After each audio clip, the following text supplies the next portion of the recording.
propos de la participation politique des femmes. Madame, L'engagement des femmes gabonaises en politique. Cette histoire commence timidement, mais elle est loin d'être insignifiante.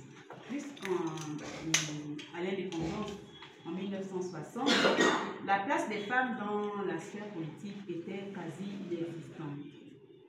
Leur rôle était confiné et ferré. De 1956, les femmes gabonaises accèdent au droit de vote et d'éligibilité. C'est ainsi que, dès 1961, Madame Virginie Ambougou et Madame Antoinette Sono deviennent les premières femmes à siéger au Parlement député. Il faut attendre les années 1990 avec l'avènement du multipartisme pour observer un engagement féminin plus visible. Toutefois, même durant cette période d'ouverture démocratique, les femmes restent sous-représentées dans les sphères de décision. Pourtant, des figures inspirantes ont su marquer leur époque. Nous allons évoquer Madame Marie-Augustine Wami-Amboué, première femme maire à Port-Gentil, ou encore Madame Rose-Francine Rogobé, qui en 2009 devient la première femme présidente de la République par intérim, un fait inédit dans l'histoire politique du Gabon.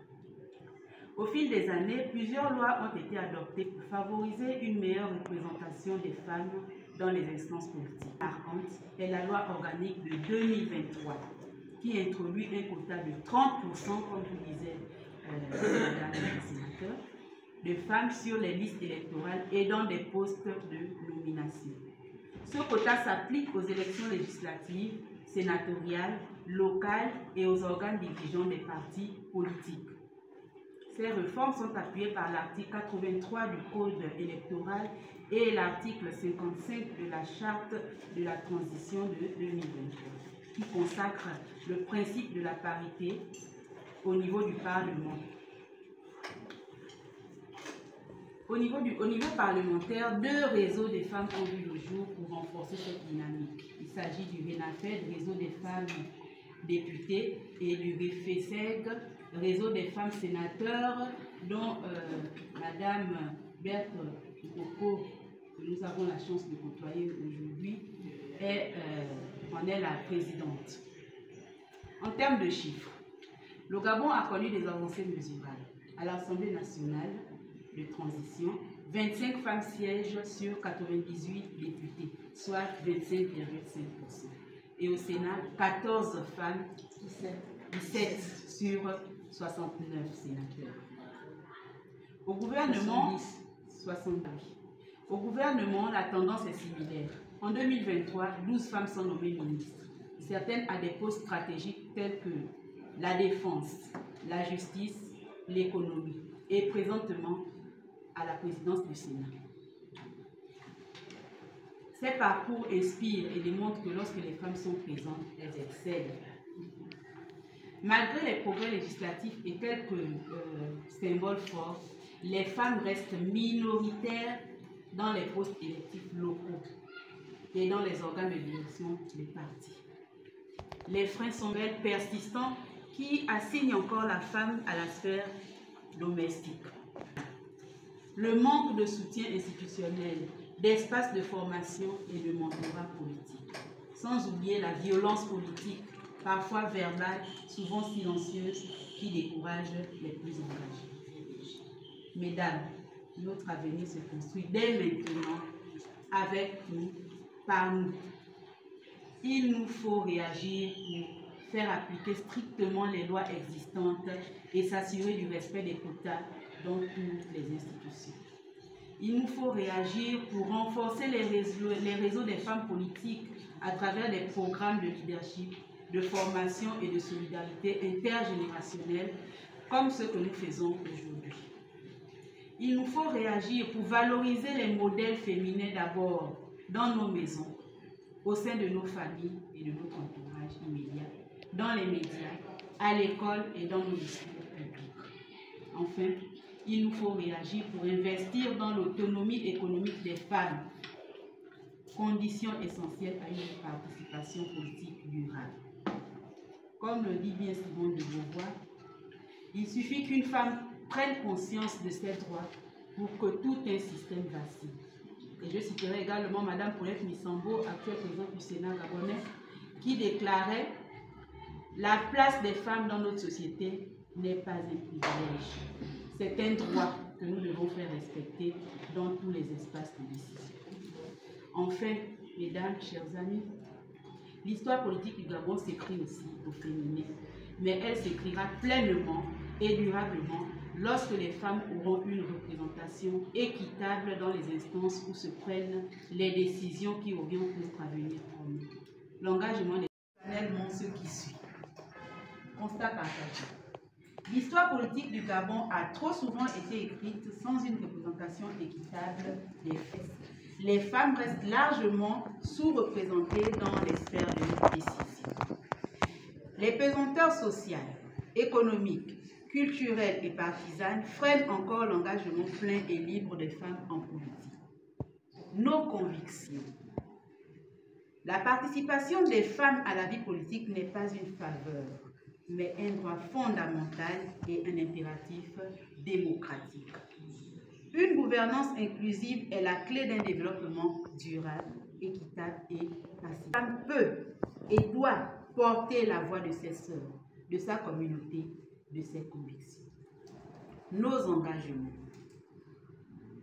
Nous nous engageons à nous inscrire sur les listes électorales, à voter et à encourager les autres femmes à le faire. Nous nous engageons à briguer les fonctions électives à tous les niveaux, local, départemental, national. Nous nous engageons à nous former, à nous entraider et à soutenir les candidatures féminines. Nous nous engageons à lutter contre toute forme de discrimination, de stigmatisation ou de violence liée à l'engagement des femmes. Nous nous engageons enfin à défendre les valeurs de solidarité, d'intégrité, de justice et de progrès dans toutes nos actions politiques. En conclusion, nous croyons en notre capacité collective à transformer notre pays. Nous choisissons la parole, l'action, la responsabilité. Pour citer Michel Bachelet, nous disons « Lorsqu'une femme entre en politique, elle change la femme. Lorsqu'elles sont nombreuses, elles changent la politique. » Fait à Libreville, le 26 juillet 2025. Je vous remercie.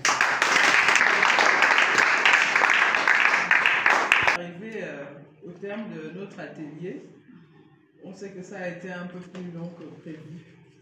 On s'en excuse, mais c'était très intéressant. Donc, je souhaite remercier chaleureusement la presse, Madame la Vénérable Sénatrice, notre chère amie, Madame Yoni Tango, ainsi que tous ceux qui ont participé à l'organisation de cet atelier, d'écouter les témoignages qui, pour ma part, je suppose, vont créer un déclic qui apportera des changements positifs, notamment au sein des femmes du parti, qui va les motiver à s'inscrire, à prendre réellement cet engagement de participer à la vie politique au sein du parti, au sein de nos communautés, de différents milieux de vie dans notre pays également. Donc, je vous remercie à tous. Je vous souhaite un bon retour, une bonne continuation après évidemment le mini-cocktail qui a été prévu pour l'occasion. Les démocrates, Gabon d'abord. Gabon d'abord. Les démocrates, Gabon d'abord. Pas un pas sans les démocrates.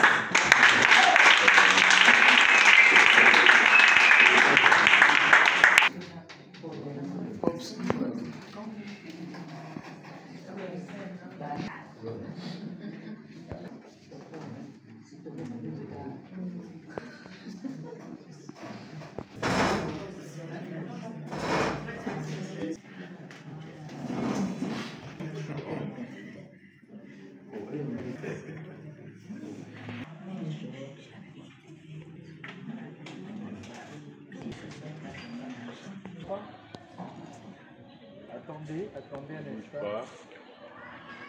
Bonjour, monsieur. Présentez-vous, s'il vous plaît. Alors, je m'appelle Madame Berthe Boubou Bokoko, épouse Péké, vice-présidente du Parti Les Démocrates, sénatrice de la transition. L'objectif de cette rencontre? Alors, c'est pour booster les femmes démocrates, aller s'inscrire sur les listes électorales, mais surtout leur transmettre les éléments de langage pour qu'elles puissent prendre la parole et être sur le terrain.